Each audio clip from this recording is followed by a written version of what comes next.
Hello guys! Hello! Cancer! Welcome dito sa aking channel. Kapalaran 888 Cancer. Alamin natin kung anong messages, vibration, gabay energy para sa lahat ng Cancer. This is general reading. So, alamin natin Cancer kung ito ay makaresonate sa'yo or hindi. So, comment down below if you resonated dun sa mga Cancer na matagal na dito sa aking channel. Nandito pa rin kayo. Maraming salamat Cancer sa patuloy na pagsubaybay. Maraming salamat sa patuloy na panunood. Maraming salamat sa patuloy na suporta sa pagla-like and share, sa pag-subscribe, doon sa mga hindi nag-skip ng ads, parang ganon. So, thank you guys sa inyo. Okay. Number 3, intention behind a mask. Okay, solitude. Wow. Okay. Cancer. So, yung first card mo dito is number 3, intention. 3 of Pentacles. So, ibig sabihin niya, posibleng katrabaho ito, posibleng ka-partner sa business, posibleng ka-team sa trabaho. May involve siya na money. Diba? May involve siya na money. Possible na may mga tao ka na pwedeng feeling mo kakampi mo sila, feeling mo, ka-team mo sila, pero behind a mask, behind their smile, sa likod ng kanilang maskara na yan, meron silang itinatago na galit sa'yo, hinanakit. Diba? So, eto ay possible sa'yo. So, in other way around, maybe ikaw to, na meron kang pinapakasamahan na kapamilya, kakilala, katrabaho, kaibigan na masama ang loob mo. So, behind your mask, meron kang mga nararamdaman na pain and heartaches, may resentment, may anger, and may hatred. Okay, comment down below if you resonated. Next card natin is number 9, solitude. Dito Cancer, sinasabi ng bida sa'yo na napaka-importante yung pagkakaroon ng peaceful na buhay. Napaka-importante yung pagkakaroon ng tahimik, walang ingay, walang gulo na buhay. Napaka-importante yung maganda yung relationship sa sarili, sa karelasyon, sa pamilya, kahit sa ibang tao.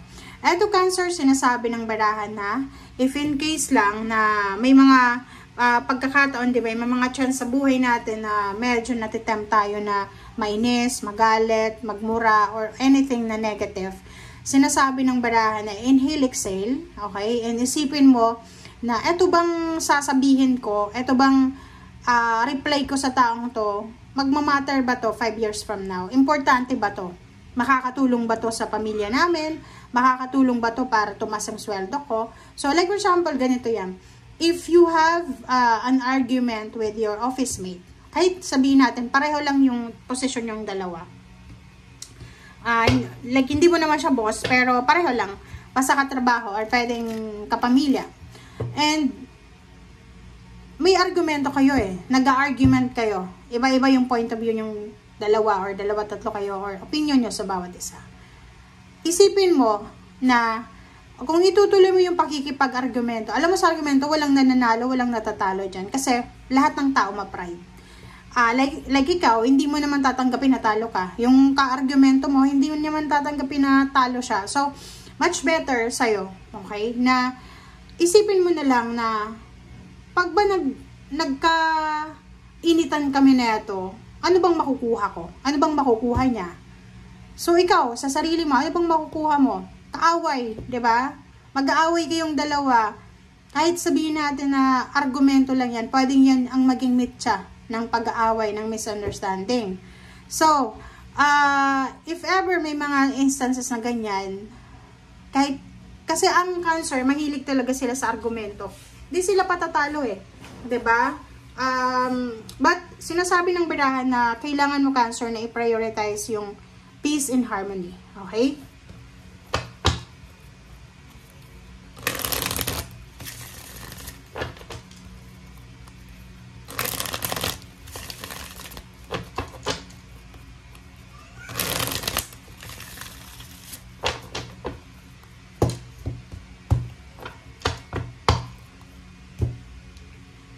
Okay.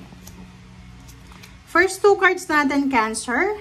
Ito ay napakaganda kasi merong mga Cancer sa inyo na nanonood, or pwedeng ka-trabaho, ka-relasyon, or kapamilya, meron kayong minamanifest na power. Like, yun nga, una, gusto mong maging mayor, gusto mong maging politiko, 'di ba? Pangalawa, gusto mong ma-promote sa trabaho. Gusto mong magkaroon ng business. Okay, yung empowerment, siya yung gustong-gusto natin na makuha. Isa power, fame, richness, 'di ba? Financial stability. Maraming beses mo siyang, kumbaga, hindi itinutuloy yung plano na yan. It's either pangingibang bansa, it's either pag-apply sa mas mataas na posisyon na trabaho, or it's either yun, pagtakbo sa eleksyon, or it's either kung ano man yan na hindi mo itinutuloy, hinahang mo siya, pinipigil mo. Dito sinasabi ng barahan na posibleng, kumbaga, magkakaroon ka ng determination and motivation na bakit hindi ko ituloy ito. Okay? Na itong gusto kong gawin. Okay.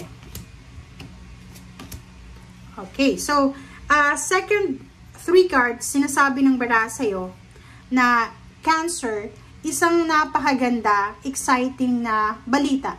Ang posibleng matanggap mo, it's either a job offer, career change, yun nga, higher salary, pero new job, new career, or kung ano man tong new beginnings na ino-offer sa'yo.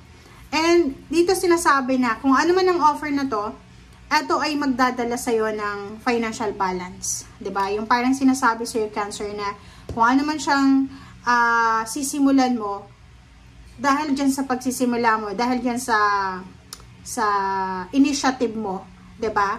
Pwedeng maging balance yung financial mo. Pwedeng kumita ka ng extra, pwedeng kumita ka ng malaking halagang pera. And ang result niya, yung outcome niya is the Sun. So, the Sun, masaya, sobrang saya, celebration, wala nang ibang sasaya pa, contented, satisfied, achieve, accomplish. Diba? So, yun. Okay, next card natin. Wow. Okay. Yun. So, related siya dito, Cancer. Sinasabi ng baraha sa'yo na marami kang wini-wish financially. Marami kang gustong gawin, pangarap sa buhay. Gusto mong maging boss, maging CEO. Gusto mong ikaw ay supervisor.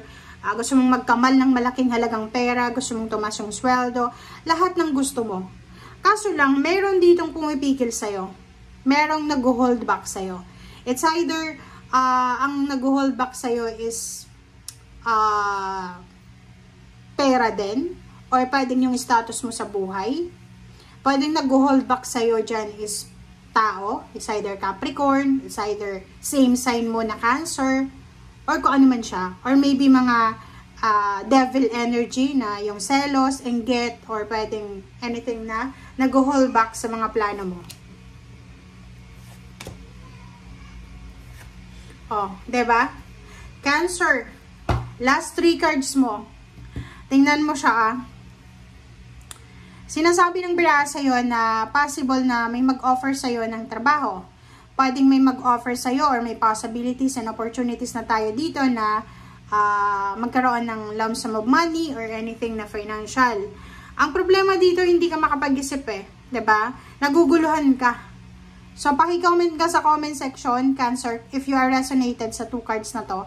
Kasi yung 2 cards na to ay nagsasabi sa'yo na hindi mo alam kung ano yung direksyon na tatahakin mo. Hindi mo alam kung itong ginagawa mo na to ay tama ba to. Parang nagtatalo-talo, Cancer, yung isip at puso mo, yung pride mo, yung emotion, parang ganon. So, sinasabi ng baraha sa'yo dito na kailangan mong i-pursue ito. Okay? If ever, newly graduate ka, kakagraduate mo pa lang, and gusto mong pasukin yung trabaho na available sa'yo, pero hindi ka sigurado, natatakot ka kasi once na nag-apply ka sa trabahong yan or sa company na yan, nakikita mo maraming applicants. Ganun yun, guys, kahit tung unang panahon pa. Sa HR, sa company kung saan ka mag-a-apply, marami talagang tao. Hindi yan natetengga, hindi yan nasisiro. Alam mo kung bakit? Kasi everyday may nalilay off. Everyday may nawawala sa company. Everyday din kailangan nilang mag-hire 'Diba? So, huwag kang matakot. Kasi may mga parang may syndrome na ganyan eh. Yung takot ka na makakita ng ibang tao, applicants. So, parang feeling mo, defeated ka na. Hindi pa nga nagsisimula yung exam and interview, feeling defeated ka na. 'Diba? So, sinasabi ng baraha, lakasan mo ang loob mo, Cancer. Kasi, dito, sinasabi ng baraha, hindi yan ipipresent sa'yo ng universe kung hindi yan para sa'yo. Okay? So, thank you guys for watching. Bye!